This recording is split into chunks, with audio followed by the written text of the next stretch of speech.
what I'd like to do is I'd like to introduce you to our next speaker, Mr. Trevor Louden. I told you a little bit about Trevor. I had the pleasure of spending some time with Trevor a year ago. And just one thing you'll find in this movement, you guys, is that they're tremendously wonderful, humble men. And that's the only way I can work with them, because I just can't tolerate it, to be honest with you. And those are the people who actually make the changes. A little bit about Trevor. He's my favorite Kiwi. He's a New Zealand author, speaker, political activist, blogger, and documentary producer. He was vice president of ACT New Zealand, a classical liberal libertarian political party from 2006 to 2008. Trevor is the author of 5 self-published books. I think you're more now, right? About 8 or 9. And he took a break out for us so that he's actually in the middle of writing another book, so it's going to go on 10.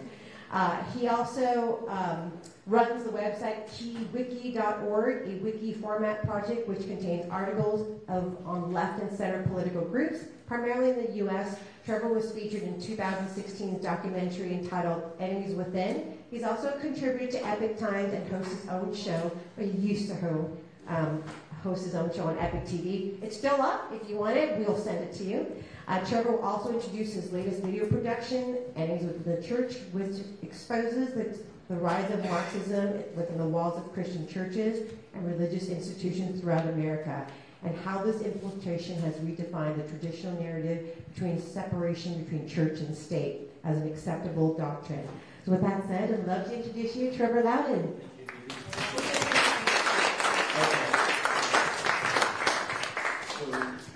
Okay, so 10 minutes before that is when I take questions. Actually, we got to finish with Pastor Final. So, yeah, so. Okay, 40. Okay, good. 40 minutes. Well, thanks so much, Nettie, and thanks to all of you for being here. Thanks to the Settlement Project and God, Guns and Government. I'm amongst my people here. Can you all hear me down the back all right? Yes. Okay. Can you understand the southern accent all right? I worry about that sometimes. Look, as Nettie said, I'm originally from New Zealand. I was back there last year. My dad is 91 years old, and we were talking about World War II. And he made it very clear that they were terrified of a Japanese invasion. And that we all agreed if it hadn't been for the sacrifice of your fathers and uncles and grandfathers who stopped the Japanese at Guadalcanal and the Coral Sea in Midway, I might not be here, folks. You know, we all need to understand that liberty depends on America. This is the pole that holds the tent up. If this country collapses, there is nowhere to run to at all. This is our last stand. Now, I want to talk today about China, what it's doing electorally in this country, and has for a while. Also a little bit about Kamala Harris, your favourite senator, and why we do what we do. What is the significance of what we do? Now, I want you to all go back. Some of you old enough to remember back in the 1980s, a man called Jesse Jackson ran for president twice. And he ran on something called the Rainbow Coalition. And his idea, he borrowed this from the Black Panthers in Chicago. You get the white radicals, the black radicals, and the brown radicals together to form a bigger group, a more powerful group. And Jesse Jackson expanded this to getting the brown radicals, the white radicals, the progressives, white progressives, black radicals, Asian American for the yellow stripe. And this was his terminology, not mine. The lavender stripe were the gays, the greens were the environmentalists, the reds was the Native Americans. So you get all the colours of the rainbow to form a majority. And in those days, minorities were about 19% of the population. So it was a little bit before its time. But the whole Rainbow Coalition was run by pro-Chinese communists. It was run by the Communist Workers' Party, the League of Revolutionary Struggle, the Freedom Road Socialist Organization, the Line of March. This was a Maoist organization. See, back in the 60s, you would have heard of Students for a Democratic Society and the Weather Underground, people like this. See, most communists up until the 60s in America were pro-Soviet. You know, Leonid Brezhnev and Joseph Stalin, that's what they're about. But that didn't appeal to the communists of the 60s. These were the young radicals who thought the Soviets were boring. They all weighed less than their wives. They all wore fur caps. They were just boring and stodgy. What they were attracted to were the Maoists. Mao Zedong, Ho Chi Minh, Fidel Castro. This is what stirred the revolutionaries of the 60s. And they all coalesced into the groups I've just mentioned, Communist Workers' Party, Line of March, etc. So by the time the 80s had rolled around, these 60s and 70s radicals were starting to get involved, starting to rise up the Union ladder, the Democratic Party ladder, etc. They were getting real power. So American communism started to move pro-China, pro-Mao in the 1980s. And so the Rainbow Coalition was a Maoist structure. And their thesis was simple. You know, the old Soviets, they relied on class. You know, the workers would rise up and take the wealth of the capitalists. But this didn't work very well in America, because you can start out dirt poor in America and you can end up filthy rich. You can start out filthy rich and end up dirt poor too. That was the beauty of the American system. There was no real class structure. So the class argument didn't work very well. The Occupy Wall Street was a class-based thing, right? Mm-hmm. And that got some traction. But Black Lives Matter was a race-based thing. What was bigger, Occupy Wall Street or Black Lives Matter? See, you can change your class, but you can never change your race. And the idea they fostered that no matter what, no matter how rich you were, if you were black or yellow or brown, in their terminology, you were part of the oppressed minorities. And you could be a black football player and $40 million a year, but you're still oppressed by the white guy on food stamps. Yeah. You know? So this was the Mao. This is the basis of modern American politics, Maoism. This is what we're in now, a Maoist revolution. And this is why, you know, during the Cultural Revolution under Mao, they went and ripped down all the statues. They ripped down the libraries. They renamed public buildings. Have we seen that happen in America in recent years? That's Maoism. That's to destroy the old culture so we can build the new. So Jesse Jackson became second in the Democratic primary because he was supported by pro-Chinese communists. But how many Americans do you think understood that? No. Not many. Still don't. And so there was a young man who was part of that, part of the Rainbow Coalition, a black member of the League of Revolutionary Struggle from Stanford University, a law student named Stephen Phillips. Now, he was Jesse Jackson's West Coast organizer twice, 84 and 88. Very, very in with Jesse, and he learned the Rainbow Coalition strategy brilliantly. Well, in 1990, the League of Revolutionary Struggle, like most of the Maoists, dissolved and went mainly into the Democratic Party. And so Steve Phillips, he got elected to the school board in San Francisco, for instance, for several years. But he also married very, very well. Who remembers the Golden West Savings and Loan Company?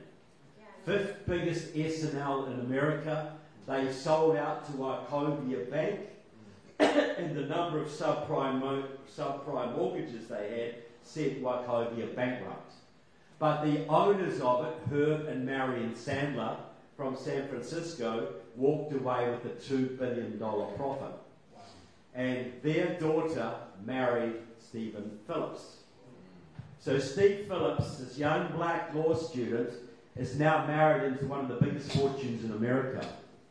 And he was a Maoist. And he was going to use that money to foster the Maoist revolution in America. Now, in 2005, he went to Atlanta, Georgia, and he met up with George Soros and Tom Steyer and Norman Lear and all these left-wing billionaires, and they set up the Democracy Alliance. John's word again, it's all about democracy. There wasn't the Republican Alliance, it was the Democracy Alliance.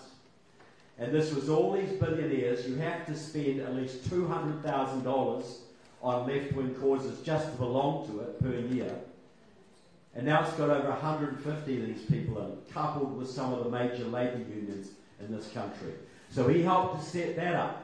He also set up ProPublica and the Centre for American Progress. I'm sure you've heard of those organisations. All on Steve Phillips, Marion Sandler, Herb Sandler's money.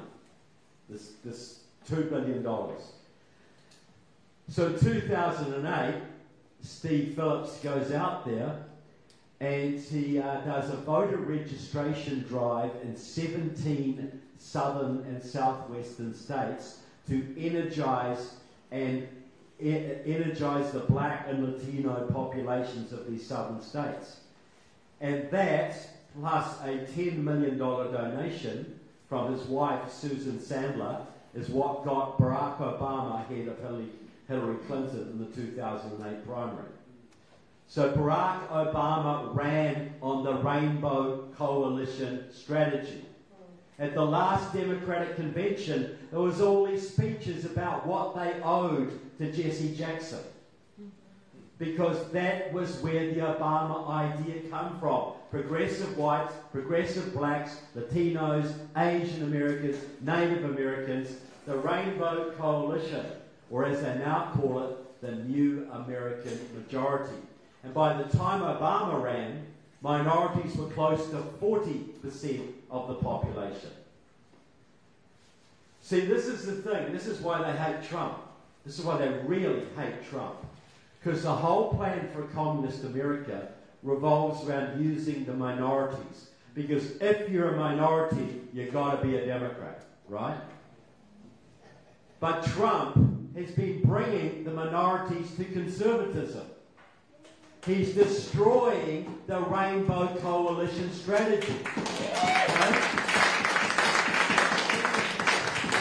I guarantee you the Asian community in Southern California is more conservative socially than the white community. That's true. Am I wrong? That's true. The black community, absolutely, shaking your heads. The black community is more socially conservative than the Anglo community. Same with the Latino communities. They don't like abortion, they love their kids. Yes. But the Democrats, because Republicans have never reached out to these people, the Democrats have owned them for decades. And they didn't care about that when minorities were 10 or 15%. But now they're 40%. It makes all the difference in the world. And the left is so close to achieving their goal now. And then Donald Trump comes along and it's all crumbling. Do you see why they hate Trump? Yes. They've got to stop him because he will destroy their entire electoral strategy. Even if he's not aware of it, that's what he'll do if he's allowed to get in again. So Obama was the Rainbow Coalition candidate. Now Steve Phillips had an organisation called Power Pack Plus. And that went out there and funded a whole bunch of candidates of colour, starting in Southern California and San Francisco. They were behind, that's why they are why Orange County turned, essentially.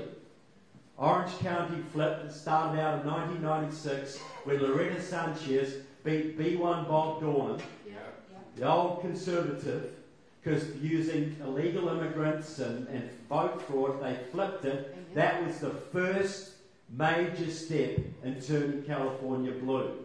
And they've been running vote fraud and illegal immigration and the Rainbow Coalition strategy to flip California ever since. That's how it works. It's very conscious. Very conscious. So, on the board of Power Pack, Steve Phillips had a guy called Andrew Gillum. Have you heard of Andrew Gillum? Almost won the governorship of Florida in 2018. had a woman on his board, a woman called Stacey Abrams. Have you heard of her? Who thinks she's the governor of Georgia to this day. You know, both Steve Phillips, Rainbow Coalition candidates. That's their whole strategy. And they're especially focusing on the South, because the South is the bedrock of American Christian conservatism and the Republican Party. But it also has big minority populations that lean heavily Democrat but don't normally vote. This is why all the money's gone into the South, and they're running conservative candidates of colour like Stacey Abrams, like Andrew Gillum, to energise the Obama coalition, the young college kids, the white progressives, the Latinos, the Asian Americans, to get them voting in big enough numbers to flip the South. If they can flip 2 or 3 more southern states, the electoral map tells you you can never elect another Republican president, ever. So right now, on this strategy, they have now got 2 Marxist senators in Georgia. They've got a Democrat governor in North Carolina. They've got a Democrat governor in deep red Kentucky. They've got 2 Marxists as senators in Arizona. They've already flipped Colorado on this strategy. They are now gunning to consolidate their power in Georgia, consolidate their power in North Carolina, and flip Arizona. Then they need to get 1 or 2 more states. Florida or Texas would be the absolute, you know, if they can get either of those 2 states, there will never be another Republican president. Ever. Because what they will do, as soon as they get power again, they're going to legalise 30 million illegal immigrants. Right. And they will vote 80% Democrat. And that will be 24, I did math before Common Core, but it's still a bit shaky. That will be maybe 22, 23, 24 million new voters, right? This is what we're facing. We're 1 election away from losing our country. Then as John said, they're going to abolish the Electoral College. The Democrats have won 5 out of the 6 last popular votes. Yeah. So you won't be able to win there either. Then they're going to pack the Supreme Court so you can't challenge them that way. And then they're going to come after their enemies. Just as John said. It ain't going to be just the January the 6th. That was just a warm-up. All us white nationalists, as Christian nationalists, a lot of white nationalists in the room, well, a quarter of the room is people that weren't born in Europe, you know, right in of European, immediate European extraction. But this is the goal. This is the goal, to use colour, use minorities, to cement a permanent governing majority, and this is done at China's bidding. This is totally China. I'll give you an example. Anybody from Virginia here? You know that Virginia used to be a really, really red state? Yeah. And then it went really, really blue. And now it's sort of purple, leaning blue. This is how it happened. In 2007, a pro-Chinese communist group called Liberation Road, they used to be called the Freedom Road Socialist Organisation, they set up a voting registration group in Virginia called New Virginia Majority. And they wore orange T-shirts like Acorn. Many of them were ex-Acorn people. You're not an Acorn man, are you, sir? No? Just checking.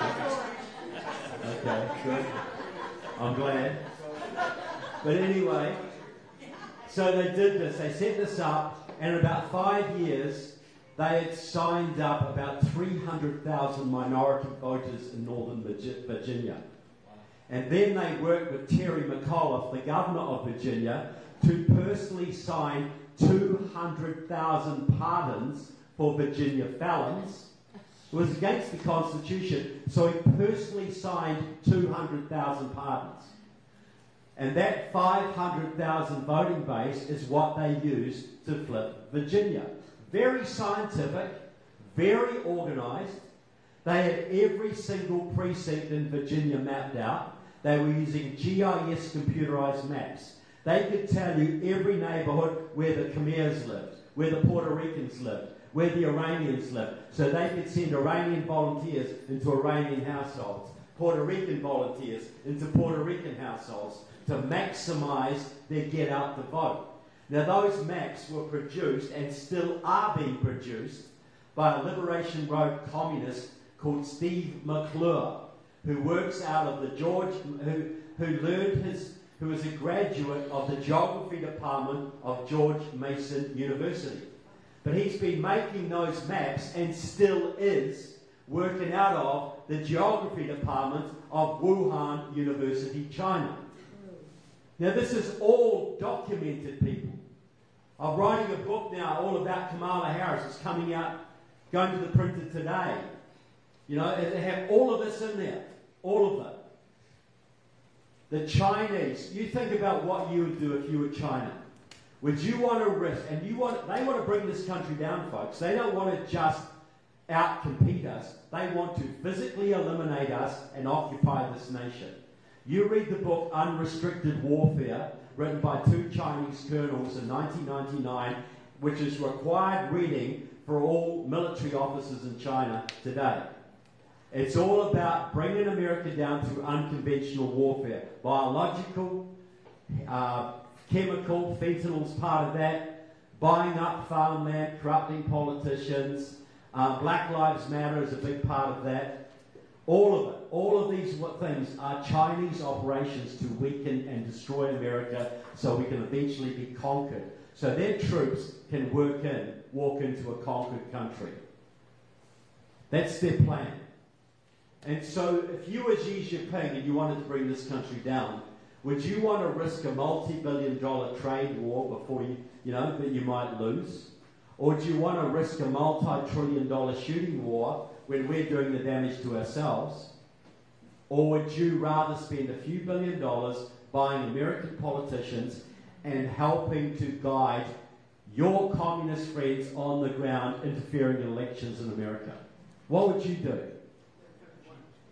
See, the major conduit for China's operation in this country is the Chinese Progressive Association out of San Francisco. It runs the Bay Area. It's a voter registration organisation like Acorn, run by pro-Chinese communists who basically run Bay Area politics, and Sacramento and LA to a large degree as well. And so they've been working that for a long time. And they're very close to Kamala, they're very close to Gavin Newsom, they're very close to Nancy Pelosi, all the leading Bay Area politicians. Dianne Feinstein, the late Rose Pak, the leading Chinese agent in San Francisco. And so they run the area. But in 2015, I think it was, they set up an organisation called Asians for Black Lives. That was the guiding organisation for Black Lives Matter.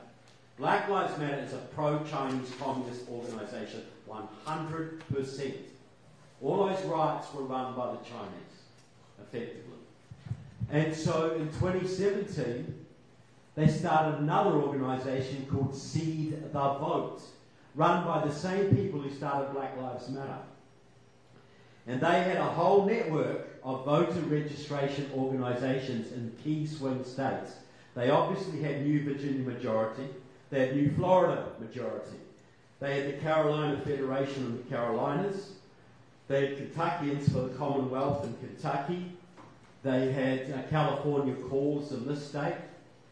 But they also, the key ones they had were Detroit Action in Michigan, Black Leaders Organising Communities in Wisconsin, New Georgia Project, Stacey Abrams' outfit in Georgia, Lucha in Arizona, which made 1.8 million phone calls in 2020 and knocked on 800,000 doors, I think it was. And they had Pennsylvania Stands Up in Pennsylvania. Are any of those last ones familiar to you? Those states? Look, as Doug will tell you, there's all sorts of shenanigans. There's ballot loading, there's electronic chicanery, but there's also old-fashioned ballot stuffing by using communist networks in key swing states. Now, who saw Catherine Engelbrecht's 2,000 Mules? Most of you, I imagine. She identified how, through cell phone data, how certain non-profits were using Black Lives Matter operatives to stuff ballots in the inner cities and key states, right? And she was right, because I found exactly the same organisations by tracing the networks coming out of the Chinese Progressive Association and the Chinese consulate in San Francisco. We found the same people coming at it from different directions. You know, black leaders organising communities, they openly boast they won that race for Joe Biden. When New Virginia Majority flipped Virginia red in 2018, they put an op-ed in the New York Times claiming credit for it. This is not a very secret thing, but because voter registration and and get out the vote is not illegal, they operate fairly openly. What they don't talk about is they're doing it at the direction of China. That's the illegal part. And when they're getting maps generated from Chinese universities, that is illegal. That is a donation in kind from a foreign government. So, Steve Phillips also had a very close friend at Stanford University, a fellow radical, young woman called Maya Harris. Maya Harris was married to a guy called Tony West. Steve Phillips made Tony West number 3 in the US Justice Department under Eric Holder. Eric Holder and Tony West just chose Tim Walz to be Kamala Harris's VP. Because he comes out of the same communist movement that, guess what, Maya Harris is the sister of Kamala Harris. Steve Phillips is best friends with the Harris family. Steve Phillips and his wife Susan Sandler got Kamala Harris elected as Attorney General in California, in San Francisco. Then they funded her race for Attorney General in California, using the Rainbow Coalition networks here to get her elected. And then they got her elected to the US Senate, and then they got her on the ballot for president. Now, in 2018, I was telling everybody who would listen, Kamala was going to be on the ballot, on the top of the ballot in 2020, either VP or president. And then when she stood and flamed out, I was thinking, there go my steak dinners. There they're all gone. But I sure spoke too soon. Because what happened, when she flamed out, Bernie Sanders got out ahead. And they didn't want that because Bernie's a communist, but not a Maoist communist. He's not under the control of the CCP. So how are we going to get rid of Bernie? You know, Joe Biden was the only one standing. He'd lost 4 primaries in a row, but then they had one more primary left that could make a difference, South Carolina, with a big black population, and they all love Jim Clyburn down there, who's a Marxist, but they don't know that. So they got Jim Clyburn to endorse 4-time loser Joe Biden so he could beat Bernie Sanders in South Carolina, and Sanders' campaign collapsed after that because all the Buttigieg supporters and the Klobuchar supporters all coalesced behind Biden at that point. So Bernie was finished. And then the part of the deal, I think, was, well, we get you elected, Joe, but you've got to put Kamala on your VP ticket. Why would he choose Kamala, who couldn't even get to Iowa? Right. Because it was the deal. She was the ideal Rainbow Coalition candidate on paper. She was of mixed race, female, and she had a revolutionary background. The only problem was she had neither the charm or intelligence of Barack Obama. People didn't like her. So now what happens is Biden hangs on a lot longer than he was supposed to because he didn't want to go to jail. And then at the last moment that they possibly could, they had to force him out and put in Kamala. And I don't really think by this time they really wanted Kamala that much. But she was the only option they had. And people talk, well, she'll choose Mark Kelly, she'll choose Josh Shapiro, who would have made a lot more sense from an electoral point of view, a comparatively moderate Democrat in pro-Israel in Pennsylvania, the critical state. But no, they went with Waltz, because Waltz comes from the same communist movement, the Minnesota branch of the same communist movement that Kamala comes from. And in my book, I'll explain to you just how communist Kamala Harris is. Look, most young radicals get radicalised in college. You can be a normal American teenager and you go to college and now you're spitting at your parents and you're part of Antifa and you're demonstrating on the streets. You're a total lunatic. Yeah. But it normally happens in college, right? Yeah. Not with Kamala. She was from the cradle. She has never been anything but a Maoist. That's why she has trouble formulating thoughts. It's like she was brought up German and had to translate her German into English every time she speaks. She was brought up Maoist and has to translate that into American. You know, her joy in the campaign, we're going to have a joyful campaign. That's because Chairman Mao's words brought joy to the people. That's a Maoist word. Her slogan, "We're not going back," comes directly from the Maoist movement. We're going to be unburdened by history. That's Maoism, people. Unburdened by what went before. When we fight, we win. Another Maoist slogan. Like John said, when Barack Obama said we're 5 days away from fundamentally transforming America, every communist in America knew what he meant. None of us did. That's dog whistling. It's telling, I've got to be a bit of a moderate to get elected, but I'm still a communist, don't worry. This is Kamala. When she talks about joy, when she talks about when we fight, we win, she's telling all the communists, yeah, I've got to talk about building a wall. Yeah, I've got to talk about fulfilling Trump's promise, but don't worry, it's all BS. I'm still with you. It's what it is. Her parents, Don Harris, was a Marxist. He was actually recruited to Stanford University as an affirmative action Marxist. So they didn't have enough Marxists in the economics department at the time, so they recruited the best one they could find. They had a campaign to recruit a Marxist. Her mother, Mala Gopalan, comes from an Indian revolutionary family. She is also a Marxist. You know, they were both members of the Afro-American Association, a radical group in the Bay Area that loved Ho Chi Minh and Mao Zedong and Fidel Castro and spawned the Black Panther movement. And the Black Panthers were not a black nationalist group. They were pro-China, pro-North Korea, Maoists. 100% Maoist. And so this is where she came from. Even when she hooked up with Willie Brown, everybody, what a scandal. She was 29 and he was 60 and he was still technically married to his wife. That wasn't a scandal. Willie Brown's a communist, folks. He's always been a communist.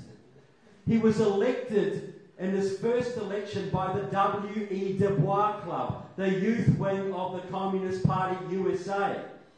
He worked with the Communist Party USA for 50 years. He was still sponsoring, and I have the documents to prove it, still sponsoring Communist Party gatherings in San Francisco 5 years after the end of his relationship with Kamala Harris. And then he was heavily involved in the Communist Party in the 60s, including protests against racially restricted covenants in some of the flash areas of San Francisco, and that's where he got to know his fellow communist protester, a young woman called Diane Goldman, who you may know as Dianne Feinstein. And after the Communist Party faded away a bit, Willie Brown and Dianne Feinstein became Communist China's best friends in the Bay Area. They completely enabled them, working with Rose Pak and Ed Lee and others to bring China into the Bay Area and consolidate its power. Kamala Harris was born into a Maoist family. She went to a Marxist social club in grade school, people. She was been a Marxist her entire life, not just her political life, her entire life. And if you think she'll not do everything within her power to destroy this country, you're living in la la land. You're not smart enough to be in this room. You're really not. You know, she is a Maoist. Tim Walz is a Maoist. Most of the cabinet ministers are Marxists or Maoists. Pete Buttigieg, I go into his Marxist background there. Gramsci is communist. I go into, Miguel Cadrona, education, Maoist. Deb Haaland, Secretary of the Interior, Maoist. Julie Sue, Secretary of Labour, Maoist. She's the one who's in charge of your COVID money disbursement, right? And that went so well, it was so corrupt. The only thing to do is to promote her to national level and make her Secretary of Labour. She's a protege of two Communist Workers' Party Maoists in this city. That was Stuart Kwok and Ken Wong, both former Communist Workers' Party. They mentored Julie Sue. And they are working now to start big strikes in Long Beach next year. You just wait, maybe even before that. Long Beach is being lined up for major strikes. And so are the warehouses of the Inland Empire. Because I think this is the hub for the West Coast. You have strikes in Long Beach and the Inland Empire, you're going to have empty shelves all over America in a week. Right. And that's coming. That is coming. So you stock up on your nappies and your diapers and your kids, your Christmas presents, look, as Doug will tell you and everybody else, John will tell you, Trump wins this, and I think he can still win this. We're going to see turmoil like we haven't seen before. And I did not tell you that to discourage you from voting, because the way through that turmoil is our only chance for a free America. Amen. But I tell you that to get ready. Get prepared for long periods of blackouts or shortages or civil unrest on the streets. You know, and plus you've got probably 100,000 Chinese, Russian, Cuban nationals running around our streets right now who've just come across the border. They're not here to go to Vegas, people. They're here to cause trouble on American soil. Got a good friend, Melissa Tooman, who's running against Ted Lieu. She goes out door knocking. She goes around some of the car parks in Los Angeles. She is meeting Chechens, Turks, Azerbaijanis, young military-age men sleeping in their cars and living off Uber and ride-share apps and Uber Eats. You know, all of. And what they're doing, they go to the Jewish delis and they pick up the Jewish food and they go and deliver it to a Jewish household. Well, they know where the Jews live now. You know, this is the kind of thing that's happening within your vicinity, people. They are getting ready for major civil unrest. And it doesn't have to happen. We can get President Trump elected, and he is smart enough and quick enough, we can hold some of this off. But it's coming. It's being planned.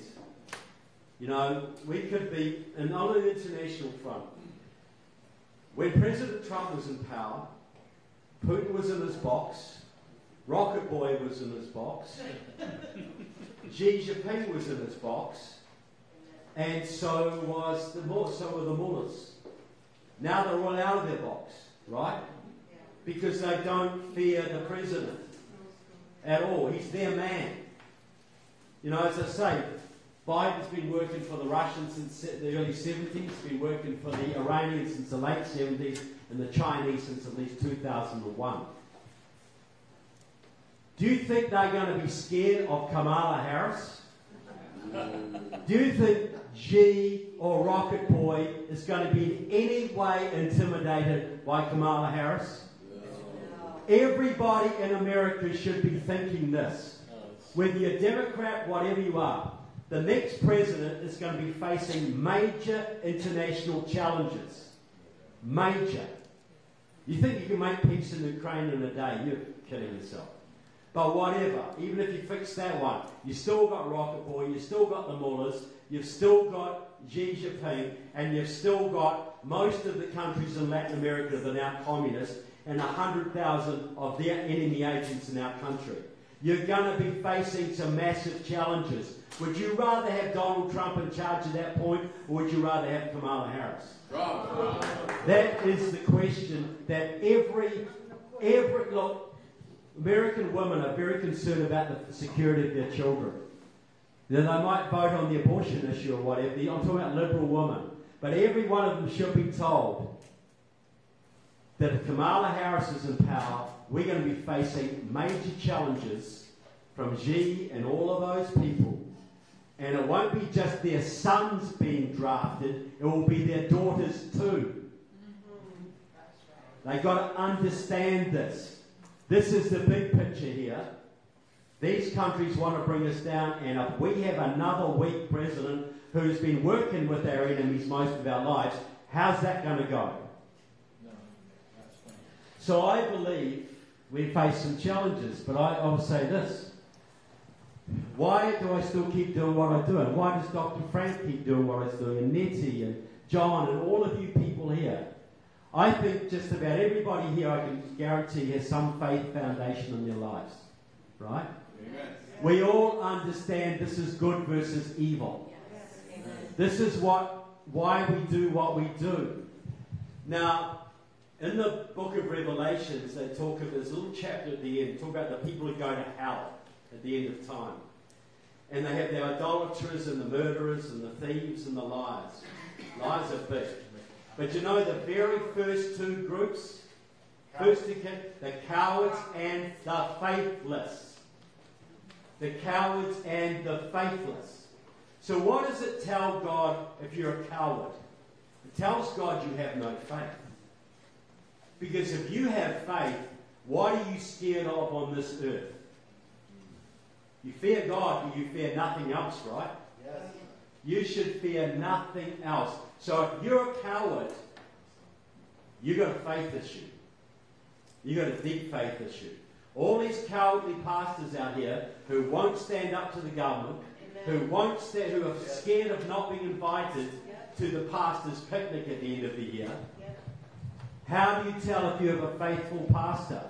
He will be a courageous pastor.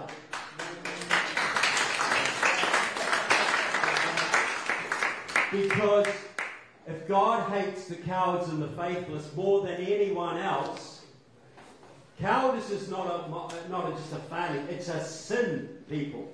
Yeah. It's a sin because you're telling God you do not believe in Him. He gave you life and you do not trust Him. That's what it's telling God. It's a sin. So if God hates the cowards and the faithless, does that tell you maybe He likes the brave and the faithful? Yes. Does that tell you something? You know, look, are there any lessons in the Bible about this? Like David versus Goliath? Yeah. When everybody's running this way, David runs this way, straight at that Philistine and throws his rock. Now, I have no doubt that God guided that rock. But David had to throw it, did he not? Amen. And where did he get the courage to throw that rock, if not from his faith? Amen. Tell me where that courage came from. God Almighty. You know, the message, you know, in Gideon's army versus all. What's the message there? Give me all this horde coming. Give me 100,000 men. No. Give me 10,000. No. 5,000. No. 3,000. No. Give me 1,000 men. No. 800 men. No. 300. That's what you get. What is the message there? You don't need everybody. You need a faithful and courageous few. That's what you need. The famous story from the French-Indian War that's already been alluded to. The Battle of Monongahela River. You know, when George Washington's colonial troops were fighting the British and the Indians. I think 1,200 men died that day in that battle. And the Indians and the French were trying to shoot George Washington with arrows and bullets continuously. Well, after that battle, after the revolution, one of those Indian chiefs met George Washington in DC. And he said, "Sir, I was facing you at the Battle of Monongahela. I told my men to shoot you because you were the leader. If we could take you down, we could win. And they shot many arrows and bullets at you.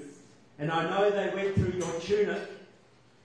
And I eventually told my men, stop shooting at that man. God's hand is on that man." Come on. Yes. People, this is how history works. Amen. You think God's hand ended in biblical days? No. The American Revolution has proved to me that God has been operating way past then. Way past then. When President Trump was standing in Pennsylvania talking, and I talk to my Christian friends about this, and some of them still like Trump's horrible tweets, don't like him. Sinful man, bad man, not going to vote for him.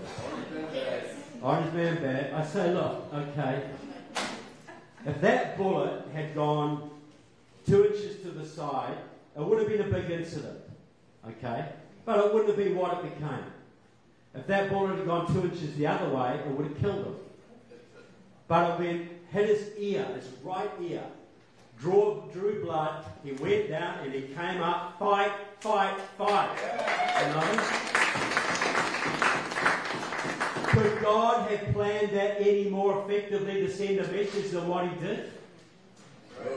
And a brave man died that day, Corey and Vittori, died huddling over his family, as any man should do. And 2 men were wounded. That whole thing tells me that God does not want this country lost, but we must be willing to make sacrifices to achieve it, to do our part. As John said, God does not move until we do. So, look, when your fathers and grandfathers were sitting off barges off Normandy beaches in 1945, June, waiting to charge German machine guns across open sand, you think those young boys were talking all about baseball and girls? No. Think so? Think there might have been a little bit of praying going on? Yes. Because they knew that their faith was what gave them courage. And even if they didn't have a lot of faith, I'm sure it got a lot deeper that morning. Amen. Right? We are going to be saved by truth and faith and courage. We got to tell the truth all the time. Not soap it, not, be gentle on people. We've got to tell the truth. We've got to have faith that we're doing the right thing, that God is on our side, that we're on God's side, and that truth can win, truth can prevail, things can be better. And we've got to have the courage to actually do what it takes.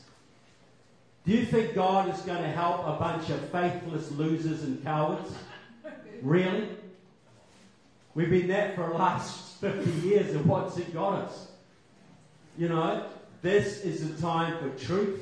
We've got to tell the truth. We've got to have faith, and we've got to have courage. Courage is everything. How many times did God save a city because of a handful of righteous men? Amen. We don't need every American. We need a remnant who will stand up in faith and truth and courage and be willing to sacrifice what it takes. We are free today because your fathers and grandfathers and great-great-grandfathers and great-great-grandfathers, when the time came, were willing to put on uniforms and pick up guns and go and fight horrible enemies for years at a time. And your grandmas and great-grandmas and great-great-great-grandmas were working 14-hour days in farms. They were working in hospitals and making liberty ships and riveting, and they were still getting their kids in school and running farms, and they were still staying up till 2 o'clock in the morning, knitting socks and writing letters to their husbands and brothers and boyfriends overseas. Right. We are free today because when they were called, they were willing to sacrifice. Is it our moral obligation to be willing to make the sacrifices necessary so that freedom may be preserved? Yes. And if we look at our children, I just became a granddad, folks. My granddaughter's first birthday tomorrow. Is it our moral obligation to make the sacrifices of money and time and embarrassment if necessary, Yes. social esteem, whatever it takes? Is it our moral responsibility to make the sacrifices necessary so that our children may live free? Yes. Is that our moral obligation? Yes. Well, I want to say to all of you folks, I'm so proud to be amongst you, so proud that you put integrity, the integrity of the ballot, the integrity of public officials, and your own personal integrity above all else. We are not going to be saved without integrity, because integrity is taking truth and faith and courage and making it reality. So it's consistent. So I want to say thank you so much. God bless you all, and I expect great things this year.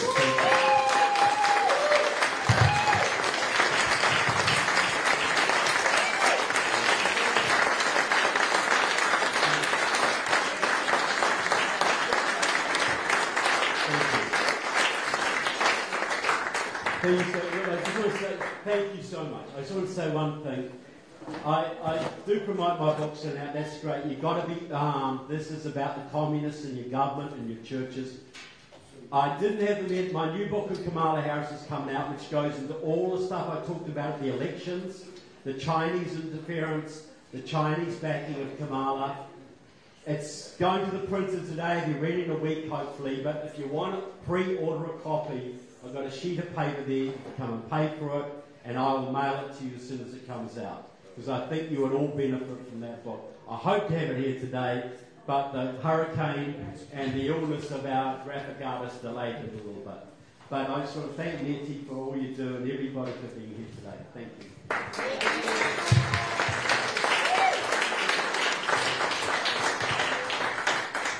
Brenda, so we started 15 minutes late because people are coming in. Would it be okay if we ran 15 minutes over a little bit? Is it okay? The reason why I'm asking, are you guys okay if we ran 15 minutes over? Okay, would you guys like to spend 10 minutes right now doing some Q&A with Trevor? Yes. Jack? Trevor Louden, come on down. So much to say I didn't allow. No, that's okay. So if you would, please speak loud so everyone can hear your question. Thank you. Who's got the first question? Mary. Okay. Speak loud. Hi, Mary. What about the Muslims, the radical Muslims, and their, what are they doing? Are they working with the Maoists? Yes. Look, I didn't have time to go into the Muslim thread as well, but look, my movie Enemies Within talks about how the Marxists started influencing the Christian churches way back. Look, the Marxists started influencing the Muslims back in the early 20s. And you always had this, the Muslims are always fired up against the Jews and the Christians. But what they've done is amplify that, just push that. Most of the big Muslim terrorist groups were trained originally by the Soviets and now are allied to the Chinese. So it's the red-green axis. In the old days, the Rainbow Coalition the green stripe used to be the environmentalists. Now there's two green stripes, the environmentalists and the Muslims. But many of your top Muslim leaders like Nihad Awad of Kir, Linda Sarsour, they're Marxists. They were Marxists before they became Muslims. So it's a lot like, the Marxism comes first and they use the Islamic veneer to claim religious respectability, so to speak. But yes, there's a big tie between them. So can you expound a little bit on that as far as what's going on in the Middle East? Well, Hamas is backed by the Russians and the Chinese, and their goal is to destroy Israel, eradicate Israel. Hezbollah is backed by the Iranians and the Russians. and also the Chinese. Taliban is backed by the Chinese. So all of these groups are the two big enemies in the world today of the globalists, the Islamists, and the communists are Israel and the United States. Israel's a little Satan, the United States is a big Satan. And that's why Donald Trump, and that's why Joe Biden says, we are Israel's greatest supporters. Meanwhile, we're going to give $7 billion to Iran. You're not allowed to go after Hamas. And if you go after Hezbollah, we're going to whatever. And they ran a colour revolution to try and get rid of Bibi Netanyahu. The Biden administration is 100% anti-Israel. But they need the Jewish vote to win the election, so they don't go too obvious about it yet. But believe me, Israel will be thrown straight under the bus. If Kamala Harris is best friends with Elijah Gaza, Black Lives Matter. Black Lives Matter is best friends with the Popular Front for the Liberation of Palestine and Hamas. Kamala Harris is a Hamas president, would be a Hamas president. Janice. Janice. Hi, Janice. Hey, Trevor. How do the New Zealanders know this Look, when you go south of the equator, your IQ increases 10 points every... No, that's not true, because we walk upside down there. So. And the blood rushes to our head. That's how I do. No, it's look, I studied this in New Zealand. I studied communism in New Zealand. And I met a guy while I was doing that who had been inside the Communist Party, the New Zealand Communist Party, for our security service. He was a government spy inside the New Zealand Communist Party. And he trained in Moscow in 1983 at Lenin's Institute for Higher Learning. 3,500 students there at any one time. And he taught me exactly how the communists work around the world. And I took that and I've studied for 40 years since. But just one little point, this is how communism works, right? The communists set a policy. It might be Obamacare, it might be a nuclear deal with Iran, open borders, transgenderism, fracking, whatever it is, anti-fracking, whatever it is. This is a policy we want for America. They train the American communists, who then make those policies Labour Union policy, and the Labour Unions make it Democrat policy. Now here's the proof. The unions used to be the major opponents of illegal immigration in this country, right? Right. They had people on the border stopping illegals because illegals take the jobs of union members. Right. Okay? 1995, the communists took over the AFL-CIO, and in 2000, they flipped the policy from anti-illegal immigration to pro-illegal immigration, because the goal was no longer to protect American workers. The goal was to achieve an unassailable majority for the Democratic Party. You can look, you ask any union guy from 30 years ago, you were out there turning in illegals and sending them home. Now you're supporting them. Why? Because your leaders didn't used to be communists and now they are. Brenda, or Kennedy. Oh, Brenda. Hi, Brenda. Okay, so I'm a teacher in Orange County and a candidate for the district where I teach. Good for you. And we have an organization called Say Vote that's coming into our schools. I wanted to ask John Matthews this, but maybe you know this. So they're coming and registering our kids starting from 16 to 18 to vote. And they have a partnership with our school districts, and they are absolutely far leftists. Vince Sarmiento's son, Diego Sarmiento, Orange County Supervisor, you know him. Yeah. Okay, so he's running the whole show. Yeah. I have tried to go to my superintendent. I have tried to battle this, saying you are against Ed Code, you are against board policy. You should not be allowed to do this. Plus, we have a lot of undocumented students who shouldn't be allowed to register. That could actually put their citizenship in jeopardy in the future. Yeah. So I don't know what to do. Like, I'm supposed to actually go on Thursday to a candidate forum with this Say Vote with a bunch of students and high school and college students. So that's Say Vote, S-A-F-E. No, S-A-Y. S-A-Y. Oh, Say Vote. Okay, Say Vote. Yeah. Yes. And you know this is bad news, but I don't know how to deal with it. Yeah, well, I'm going to look, if you send me an email, I'll give you my card, send me an email, and I'll look that organisation up. There are many organisations like this around the country, and I guarantee I could show you who the leaders are in the communists.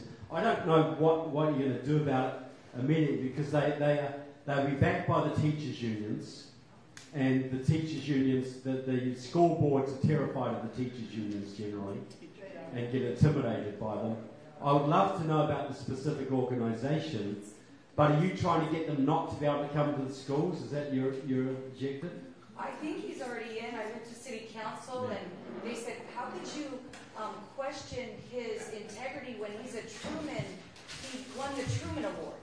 I'm like, what?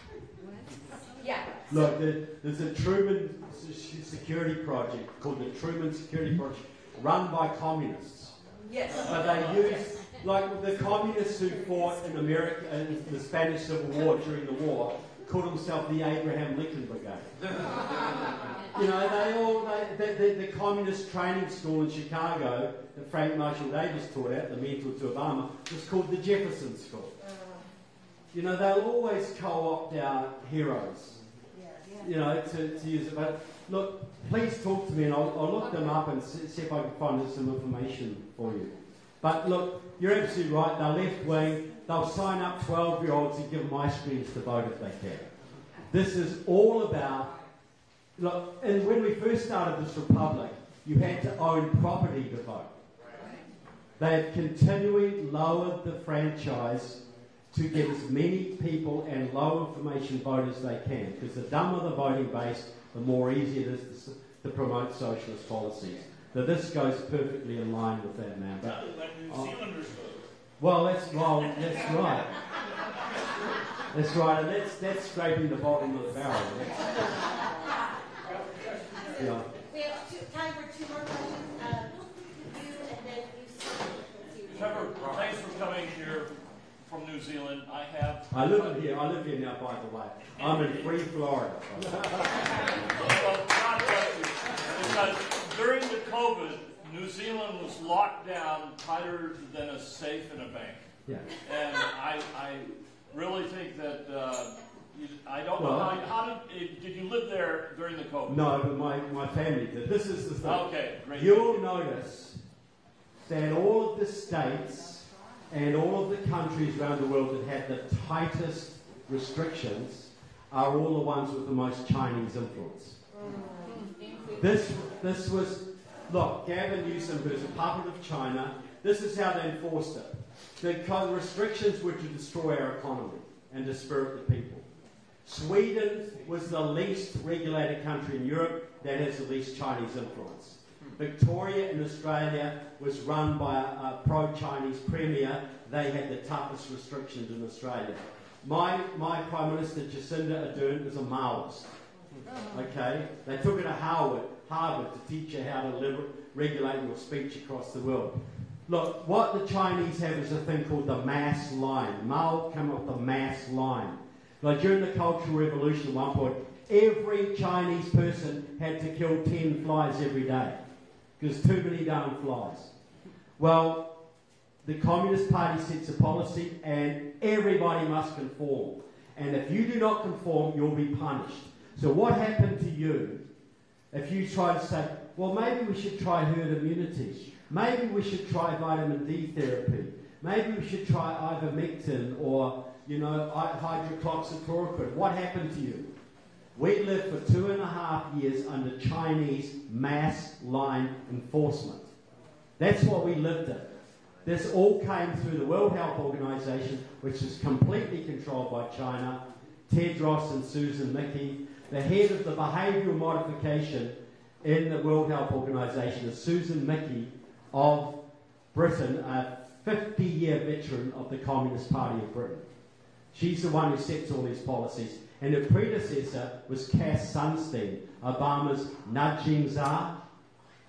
So this is what, all the states in America, Hawaii, California, Oregon, Washington, Illinois, Massachusetts, New York, they're all the states with the most Chinese influence. So they use the subservient politicians and the communist-controlled unions to enforce the lockdown policies. That's what it was all about. One more. Does Trump have an advanced copy of your book? Oh, the Kamala Harris one. No, he's going to get one this week, though. Well, people around Trump are going to get it. Good.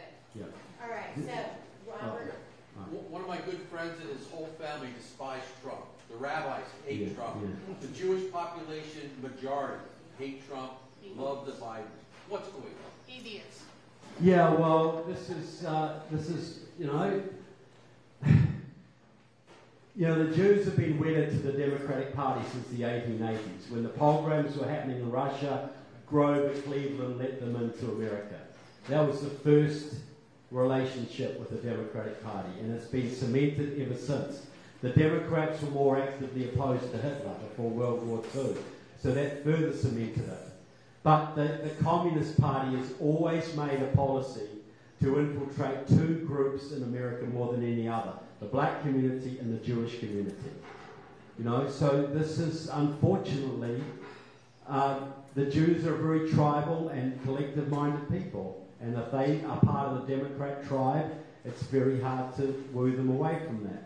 But I'm telling you, this may be the case in California, but I'll tell you what, in New York and many other places, the Jews are going to vote for a lot lower proportion Democrat in this election than they ever have before.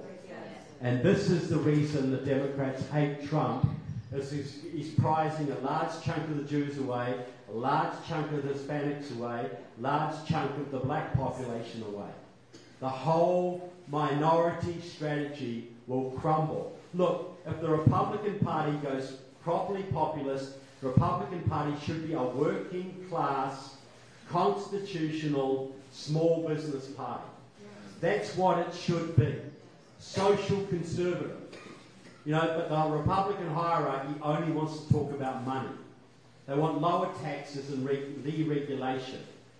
Look, you want the minorities, you talk social issues. You talk religious liberty. You talk about their kids, their education. You talk about their borders, getting the criminals away from their kids. You want minorities on board, go social conservative. And that's why minorities like Trump, because he would talk the social conservative issues. But the Mitt Romneys and people like that, they do not want to touch that stuff. And that's why I think the Republican Party is slowly going in the right direction. It's a matter if we can go there fast enough.